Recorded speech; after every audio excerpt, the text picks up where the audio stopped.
Okay, my next question is, I suppose, about the UK market at the moment. I want to ask each of you what potential do you see in the UK markets for the Japanese products you're handling?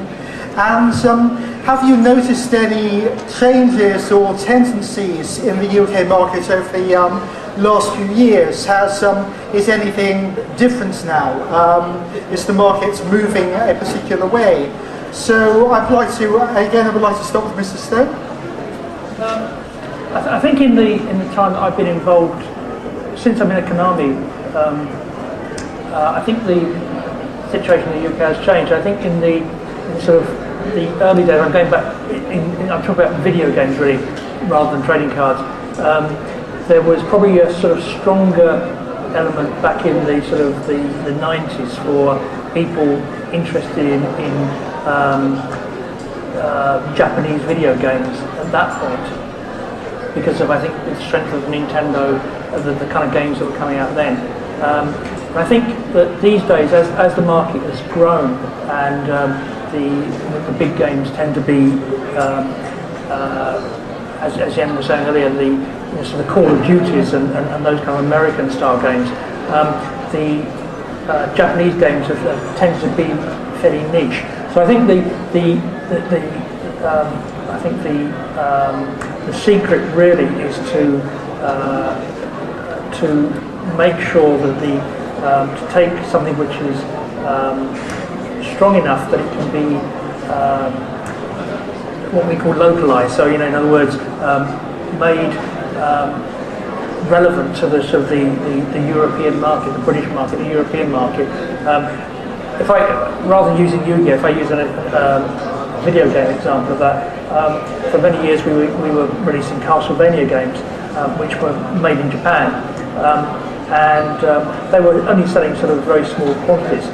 So what we did was we took with the latest versions of the Castlevania games, we actually developed them here in Europe, and we took the basic idea of what was being produced by Japanese developers, and keeping it in the same style and keeping the same spirit of it, the same storyline, but then sort of tweaking it a little bit in a sort of Western kind of way, and suddenly it becomes much more relevant to a much bigger audience. So suddenly we sell 100 times what we were selling before, and so I think that's the thing. It's a case of taking the spirit of what's produced by Japan and then making it more relevant to a Western market. For us, I guess potential is still growing. I mean, there's digital is one step forwards for growing the market to an extent, so that's a strong trend we're noticing. I mean, how many of you guys have watched anime online, be it legal or otherwise?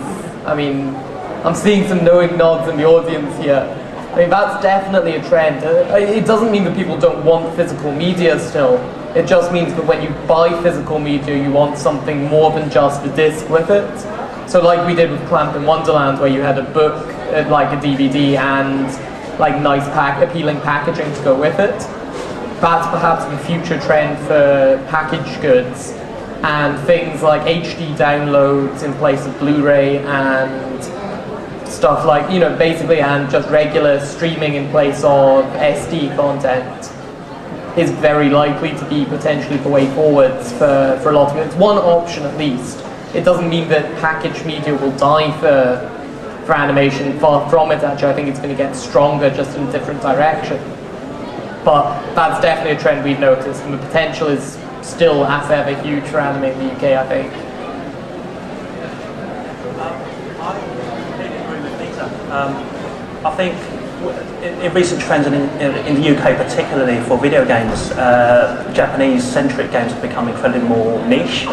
The circle appears to become tighter, which there is a bonus side in it. It allows us to target better as well. But I think a lot of consumers forget that most of the big games are actually developed in Japan, with the exception of, say, Call of Duty and Battlefield. I use some of Peter's products, for example, Pro Evolution Soccer. Metal Gear Solid, they're actually developed in Japan. They may have a US or Western look and feel to them, but they are Japanese games at the end of the day. And I think that's what people need to remember.